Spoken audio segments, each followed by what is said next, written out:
Okay. Good morning, students. We are into the topic of intelligence, chapter number 1, class 12. Let's understand about the difference between the talent and giftedness. These two terms were given by the psychologist, and the main difference between talented children and gifted children are that talented people are more into a specific field. Okay, and it is a narrower term. What do you mean by narrower term? Because you are talented or you are good at only one thing, like a talented musician. Those who are talented are also known as prodigies. Whereas when we are talking about giftedness, giftedness is a trait where the person has an exceptional abilities in more than one field. Okay, you are good at many fields. You are versatile. Okay, you may be good in singing also, dancing also, music also, everything. Then you are gifted person. Okay, it is broader. It is a broader term, and according to the teacher's point of view, a person who is gifted will have high ability, high commitment, and high creativity. Okay, and the researches on about 1500 students was done by Terman. Okay, you have to understand that 1500 children of high IQ were tested by the person known as Terman to understand the concept of giftedness and talent. Now, if a person is gifted, what are its main characteristics which we can deal with? Okay, according to the teacher, he will have creativity, commitment and ability. But as a whole, what are the characteristics? We can see here that the person with a high giftedness or high IQ is a logical thinker. He has high order of logical thinking. He can think differently. Okay, and he likes to live solitary. Okay, why solitary? See, he has high IQ. He is working way higher than the peers of the same group. Now, if he wants to excel in something or do better in something, he has to do solitary academic activities. Then only he can reach up to his level. That is why he likes solitary academic activities, because he is way up than his peer group. Next is that he has high speed about his cognitive abilities. Okay, he will process the information with a greater speed. He will think deeply with a greater speed. He will come to the logical conclusions with the greater speed because of his high IQ and high ability. Okay, now superior generalization and discrimination. When some point is given to that person, he will generalize it in a very efficient manner, and he will also discriminate between one topic to the other topic in a higher level. Okay, so we can say that he has high generalization and discrimination. He can discriminate very easily. His capacity to discriminate is superior than the others. See, the person is intrinsically motivated. He doesn't need anyone else to say, do this, do that. He is internally motivated to do the things at a higher speed, at a great level, and to do much more than required. Okay, from the same age group, because he has high level of intelligence also. He is gifted and he is motivated from inside to do more things. He is independent and non-conformist. Because of his high IQ, he tends to be more independent, and because he is having a gifted personality, he will not conform to the rules. Why? Because according to the rules, he may have to study grade level 1. Okay, but his IQ is higher, he is gifted, he can understand up to the level of 5 or 6 or 7, then why he will be confined into one group? No, he will go out and do the things which are not conforming to his age group. That is why he is known as non-conformist. See, if he is gifted child and if he wants to understand the purification, he may go out and do some experiments on purification. He may try to make something for purity of the water. Okay, he is doing the things which are not conforming to his age group and which are not expected out of him. Now see, one thing is that he has original and creative thinking. Because of his gifted nature, he is original. He wants to think differently. Because of this nature, he is also a creative thinker. Because he can think differently, he can do the things differently. Okay, so these people need a different atmosphere, different from regular. If they are in the regular classroom, these people will not fare well. Okay, we can understand the gifted person with the help of teacher's judgment, parents interview, peers assessment along with IQ test. Okay, we have to combine all these things to understand whether the child is gifted or not. With these things, we get the IQ test also and we can identify the gifted people. Now students, if you want that the gifted child should work at a higher level, he should get a very enriching environment. With that enriching environment, he will be challenged. He will be motivated more to achieve more. He will be understanding the things according to his own age group, not only the age group but IQ level. उसके खुद के हिसाब से उसको सिखाया जाएगा. उससे क्या होगा? He will need the special treatment which will lead to the higher communication level, higher planning, decision making and productive thinking. If he is not given this special treatment or he is not given this special attention, then the person will be limitized. He will not be able to reach to his level which is warranted. Okay students, so gifted children should be identified and they should be given a special treatment so that he can achieve the goals. Now for example, in India you have seen Kautilya. Kautilya has an excellent memory about the geographical regions. Nobody in his family is from geography, but he can remember the cities, countries, capitals, distance and other things by heart. Only at the age of 6, there were lots of interviews. So how he has got it? That he was intrinsically motivated. His mother never told him learn this, learn that. No, but he was intrinsically motivated. His aptitude was towards the geography and he learned it because of his own curiosity. And if he is given the good atmosphere and he is challenged throughout his life, he can achieve much more than that. Okay students, now let's come to the topic of intelligence test. So, intelligence test was first developed in India by S.M. Moseley. Mr. Rice, Dr. Rice converted the Binet test into Urdu and Punjabi language. Okay, so students, you have to remember that S.M. Moseley made the first set of intelligence test in Hindi, whereas Mr. Rice translated Binet test into Urdu and Punjabi. Whereas Long and Mehta had made a combination, a handbook, manual of 103 psychological tests, okay, which includes all the intelligence tests. So you have to remember these main people because they have done exceptional work.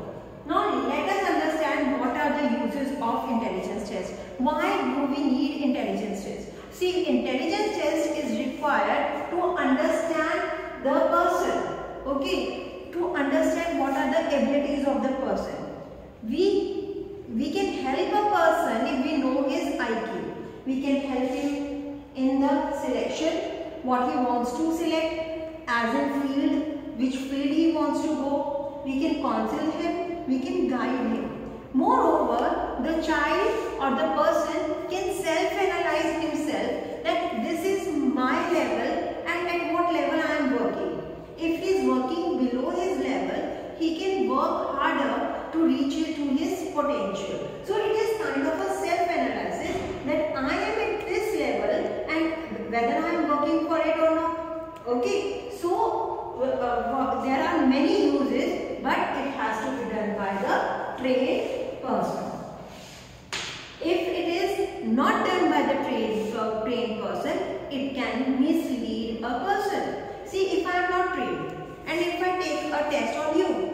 And if I say that your IQ is 120, that is superior IQ, you will be like, oh, my IQ is so high and all that. This will be misleading to you if your IQ is below that. Understood? So it is very important that the person should be trained and should have the full knowledge of the intelligence test that he is administering. Okay, there are thousands of tests. Okay, but the person should be trained or should know the analysis, should know the scoring of the intelligence test that he is putting on that person or he is administering. Okay, so in spite of all these uses, there are lots of abuses. We have to understand these abuses. That is why only no other person is given the authority to test the person except the trained professionals, because we have stigma. The person who has been diagnosed with the low IQ is stigmatized. Okay, in our society, he is left alone. He is not given that respect. Okay, and he is always thought to be a fool. Okay, or an idiot or a mental person. ये तो पागल है. Low IQ does not mean that a person is a gone case. It does not mean a person is idiot. It only means that a person has low cognitive abilities. Okay, so low emotional, motivational as well as cognitive abilities, which can be helped. Okay, in some cases. If it is mild and moderate intelligent person, we can help him to achieve a little bit better with training. We have to use this for helping the individuals, not stigmatizing him. So the children can be discriminated. For example, the parents can discriminate the child against his own siblings, right? He can prefer one child over the other because one child has less IQ. He can be ignored. In the class also, similarly, there can be discrimination. The child with the low IQ can be discriminated and he can be left alone, or he cannot be, maybe the teacher does not involve him or does not give attention to that person because he may not understand. He will think, अरे इसको तो कुछ समझ में नहीं आएगा, उसमें ध्यान ही नहीं देंगे. So there can be discrimination in the hands of the parents, siblings, teachers, and as well as the employer. Now, these intelligence tests does not take into account the creativity and the practical aspects of the life.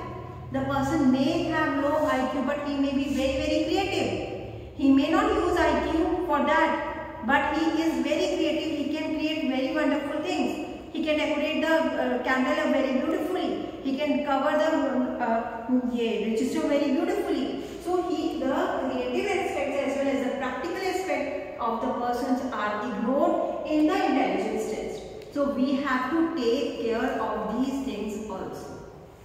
Now students, to understand the intelligence test, you have to remember that in India there is a National Library of Educational and Psychological Test, which is under the NCERT, National Council of Educational Research and Training. NCERT has this library where all the record of the test which has been formed till now is kept. Okay, so these things are required for planning, for decision making, for communication, for productive thinking, and we have the combined data in National Library of Educational and Psychological Tests. Now, to understand more deeply about the intelligence test, we have to understand the types of tests that are there in our world. Okay, first of all, the types of tests are divided in the form of the number of people on which it is administered. According to the number of people, it is divided into individual test or the group intelligence test. Individual test is administered on only one person at a time. Okay, but group test is administered on more than one person at a time. So this is time consuming and this is time saving. Okay, because at the same time you can administer it on lots of people. Because of this time consumption, less time consumption, it is not costly, but it is costly because here you are giving more time, you are putting more effort into it, so it is more costlier than this one. But the main difference is when you are administering the test on an individual on one-to-one basis, you can form a rapport, right? You can get to know about the client. You can understand your interviewee a lot more. Okay जो आप जिसके ऊपर interview कर रहे हो, जिसके ऊपर आप एडमिनिस्टर कर रहे हो, जो आपका टेस्टी है, उसको आप रैपिड फॉर्मेशन के साथ कर सकते हो, उसको ज़्यादा अंडरस्टैंड कर सकते हो. Whereas in the group test, when there are more people, you can't form any rapid formation with them. Moreover, it is the person, the administrator, is sensitive to the moods and the feelings of the tester. Okay, testing. जिसके ऊपर आप test कर रहे हो, उसके moods, उसकी feelings को आप समझ पा रहे हो. You are sitting in front of him. You are understanding that person, whether he is getting emotionally upheaval, or he is very relaxed or calm, or he is irritated by the questions. You will understand him. You will also focus on the questions on which he is getting agitated, or he is feeling very relaxed and happy. You can watch him. You can understand him. You can understand the moods swings of a person. But when we are talking about the group test, all these things are ignored. Why they are ignored? Because there are so many people at a time. The administrator cannot take care of the moods and feelings of each and every individual. This is the most drawback of this group test. Now let us understand the culture fair and culture bias. See, in any test, we would like the test to be culture fair. But culture bias comes into the test. Why? This bias is due to the culture where they are developed. For example, if it is in the urban city, if a person is urban who is making the test, the urban ethos will come. Whereas if a person is not from the urban community, he is from the rural community, he may use the words which are rural oriented. Okay. So the person from the other cultural group may not understand those words. For example, अगर हम हिंदी का test लेते हैं, ठीक है, या India में test लेते हैं, if I am talking about the skyscrapers, if I am talking about overhead bridges, it is not common in the villages, okay, or the rural part of India. It is very common in metropolitan cities. The children there will be very familiar with the words. So the test which I have developed with these kinds of words, if it is administered in Delhi, in Bombay, in Bangalore, it will be okay. But if I am talking about some rural area, it will not be okay because they have never seen that overhead bridge, they have never heard about it, they have not seen the skyscrapers, they are not familiar with it. So to understand this, you have to understand that only non-verbal test which is not in the written form and the performance test can be more culturally fair. Okay, non-verbal test and the performance test can be culturally fair. So if we want a cultural fair test which can be administered to all the groups at the same time without any changes, then we should concentrate more on the performance test as well as non-verbal test. Next is verbal, non-verbal and performance test. They are demarcated by the years of education. Okay, verbal test can be only administered to the literate people, that means educated people. Whereas non-verbal test can be administered to the illiterate person. That does not mean that we cannot use it for the literate people, but basically it is devised for the illiterate people who does not know how to read and write. Okay, performance test can be administered to both literate as well as non-illiterate people. Now what entails the verbal test? It can be in the form of oral understanding or the written test. See students, those who does not have literacy, Okay, that means they don't have the education. They can't do verbal test because the answers, the oral answers is also pertaining to your education. Whereas non-verbal test includes the test which can be in the form of matching, pairing, finding the similarities, dissimilarities, etc. And the performance test includes the manipulation task, where you have to manipulate various objects to get the answers. Now for this you have to remember the example of Bihar test of intelligence given by S.M. Mohsin. There is a list given in your book.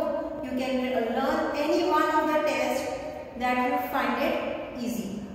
Now the example of non-verbal test is RPM, Raven's Progressive Matrix. It was given by Raven. Okay, it is Raven's Progressive Matrix. Here what happens is you will get a card. Okay, this is a card where one block is missing. This block is missing. You will get number of blocks, okay, which fits here, but you have to match. You have to see the similar pattern. So small dots cannot come here, checks cannot come here. So we will take a pot cutter. You have matched it, you have found it similar, and you will put it here. So this can be done by an illiterate person also who does not have education. So this is a simple kind of a task where the intelligence can be tested. So students, as I told you earlier, whether you have got the education or not, you have the intelligence, okay, to take out the answer for the illiterate people. These kinds of tests are developed. Okay, now in performance test we can take an example of Coles block design test. Okay, here number of cubes are given to a child or to a person. Okay, what are these? These blocks. You have to place these blocks according to the design. One card will be given. You will be given a design where you have to construct that design. You will use these cubes or the blocks or any kind of a shape that is given to you to form that same pattern. Okay, so this is a manipulation task where you are using objects, that is these blocks, to construct something. Okay, according to your intelligence, you will be using these blocks to construct the same pattern as given in the card. Okay, so this is known as Coles block design, Raven's Progressive Matrix, and here it is a Bihar test of intelligence by S.M. Mohsin. Now let's come to understand the culture and the intelligence. See, culture is vibrant. You can't ignore culture. Culture is where we live, we grow. Okay, and Vygotsky is a Russian psychologist, and he has worked a lot in the places of the culture. According to him, what is intelligence? Intelligence helps an individual to adjust to the environment and modify the environment, as we have already studied. Right? Now, according to Vygotsky, culture gives you a social concept. Okay, so social atmosphere. It gives you an environment. Okay, where an individual can grow, they can live, they can understand the world according to the culture in which you live. See, whatever is our culture, whatever we are being told, we know the world according to that only, ना? हमें कोई और जगह का नहीं पता, हमें अपना पता है. We are not living in the circular huts, so we don't know about the African huts. Okay, we are not living in the bamboo houses, so we don't know about the bamboo houses too much until unless we explore about it. So we know about our culture, we know how we live here, we know the parameters of living and growing in this, and we understand our world according to the parameters of our culture. हमें culture पता है अपना, और culture के हिसाब से ही हम दूसरों को विजुअलाइज करेंगे. राइट? तो see, it is a collective system जिसमें एनवायरनमेंट भी आ रहा है, जिसमें सोशल बीइंग्स भी आ रहे हैं, जिसमें सब कुछ हमारे ट्रेडिशंस आ रहे हैं, हमारे art, culture, everything belief, what is our thought processes, attitude, everything will be included in our culture. Okay, so don't you think that art and culture grow?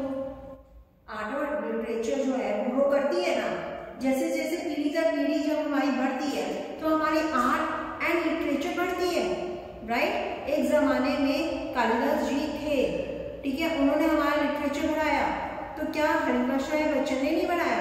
उन्होंने भी बढ़ाया, वो चेंज होता गया, the pattern change, right. Surdas, Kabir ji, everyone has added to our culture through the literature.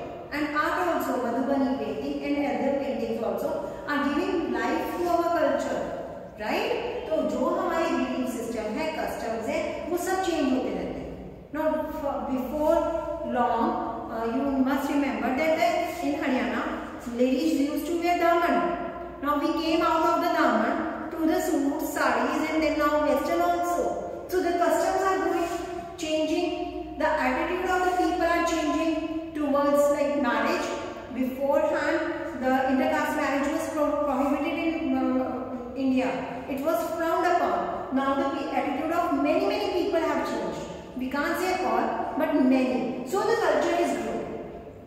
जब culture grow कर रहा है, जब culture में life है और वो grow कर रहा है, तो क्या intellectual capacity change होगी या नहीं? Same thing Vygotsky said, that the culture has a life, it grows, it changes, and so the intellectual capacity of an person also changes. It is affecting the intellectual development. जो आज से 20 साल पहले हो रहा था, वो आज उसी कल्चर में नहीं हो रहा, उससे ज्यादा हो रहा है. That is what we say this generation gap. Because due to that generation gap, the culture has evolved. The changes have taken place in the environment, and so the intelligence development has also changed. Okay, now according to Vygotsky, he has put so much emphasis on the culture. We have also divided the intelligence on the basis of the culture. First is technological intelligence, and second is integral intelligence. Technological intelligence is concerned with the Western advanced societies. All the Western societies which are advanced in nature, they do not put emphasis on the social environment. They are only concerned with the intellectual development, that is cognitive development. Okay, they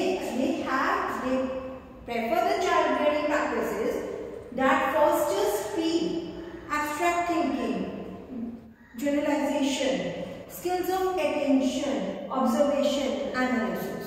Okay, they are concerned about the speed with which we are solving the problems. They are technologically high. They want the results. Okay, so they are more into decision making, analysis, and observation and other things. But they do not encourage the social and the emotional aspects. They ignore it. Because they are only achievement oriented. They are very advanced societies, right? Western societies are very advanced. They are only concerned with the achievement. They only emphasize on the cognitive competence. Because they think if the person is cognitively competent, he will achieve higher, and if he is achieving higher, he will do well. Whereas in the Indian society, we believe in the holistic perspective that is known as integral intelligence. Why it is called holistic? It is called holistic because the whole of an individual affects the individual. उसका पूरा का पूरा development हमें देखना है intelligence के अंदर. Intelligence में ऐसा कोई भी पार्ट नहीं है जो उसको इफेक्ट नहीं करेगा. आप खुद सोचो, if you are emotionally depressed, will you be able to do the same type of questions as you are emotionally very pleasant? नहीं कर पाओगे ना. आपको ऐसा होगा कि आप डिप्रेस्ड हो तो आपकी कॉग्निटिव स्किल्स भी थोड़ी सी कम चलेगी. ओके, तो आपका हर एक तरीके से डेवलपमेंट होना बहुत जरूरी है. Okay, so it is connecting the individual with the social world. For us, for the Indian perspective, the social world has a great importance. That means our culture has a great importance and it is affecting us. So they are including both the cognitive processes as well as non-cognitive processes, which was ignored in technological intelligence. Technological intelligence में non cognitive processes हमने ignore किए थे। यहाँ पे हमने cognitive and non cognitive processes दोनों पे ध्यान दिया। Okay, now there was a one word in Sanskrit known as buddhi. The Sanskrit word buddhi means that the knowledge of oneself. J.P. Das has explained the buddhi word by saying that it is knowledge about oneself. It is based on the consciousness, the things that we are aware of, about our will, about our desire. मैं क्या चाहती हूँ, मेरी सोच क्या है, मेरी ख्वाहिशें क्या हैं. Okay, everything that is my conscious, the things which are not in my conscious, that is in unconscious, will not be my buddhi. Okay, according to J.P. Das, it is about my conscious, will and desire. Okay. Combination of cognitive as well as non-cognitive aspects, that is affecting motivational aspects, will affect my buddhi. Now what are affective? That means emotion. Cognitive, that means my intellectual capacities, the things that I do with my brain, that is thinking, memory, decision making, analysis. The combination of all these things with my emotional and motivational aspects will affect my बुद्धि. Okay, मेरी बुद्धि कब ज्यादा चलेगी? जब मैं अंदर से ज्यादा मोटिवेटेड हूँ, मैं इमोशनली साउंड हूँ और मैं कैलकुलेशन में कर पा रही हूँ, मैं डिसीजन मेकिंग ले पा रही हूँ, तो तीनों एस्पेक्ट्स मिल जाएंगे, तब मेरी बुद्धि काम करेगी. Okay, this is what integral intelligence tells. Now integral intelligence is divided into 4 aspects, 4 competence. Cognitive competence या cognitive capacity. This capacity is based on discrimination ability. Okay, now what is discrimination? I am discriminating between apples and mangoes. मैं उन दोनों को अलग समझ पा रही हूँ. Understanding the world, problem solving, decision making, analysis, memory, everything is included in my cognitive capacity. It also includes communication. Because see beta, cognitive communication needs my thinking skill. Okay, communication emphasizes on everything that is in the cognitive aspect. So communication is also a part of the cognitive competence. Next is social competence. So in India, as you all know, are we not concerned with the needy people or the old age people? Do we throw them in the old age home? No, we are concerned. We give help to the old people. We give help to the needy people. So it is commitment to the elders. It is to understand the needy people, concerns of the youngsters, recognizing their other perspectives. See, we understand कि ये बच्चा छोटा है, इसको ये जरूरत पड़ेगी. We are not just thinking about कि इसको ये करना चाहिए. हम उसके different aspects देखते हैं. ठीक है? This is known as social competence. We are understanding the people in the social context. They are old age people. They are these needs are theirs. These are young people. They have these needs. These are needy people. They don't have. They are have-nots. Okay. So we need to help them in this way. So we have the social competence to understand, to respect, and to move out of our way to help these people. Okay. Don't we help our elders? हम उनकी help करते हैं ना, road cross कराने में help करते हैं. Sometimes we help the needy people by donating something when there is a flood और any natural calamity in one area. we tend to help them.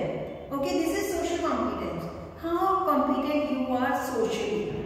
Emotional competence means regulation of your own emotions, self-regulation. I can't be more excited, I can't be dim-witted. Okay, I have to be emotionally competent. I have to understand my own emotions. I have to understand my limitations. I have to understand my own strengths.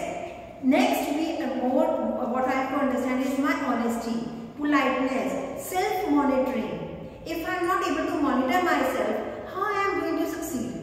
Okay, I will not have any control on my emotional outburst.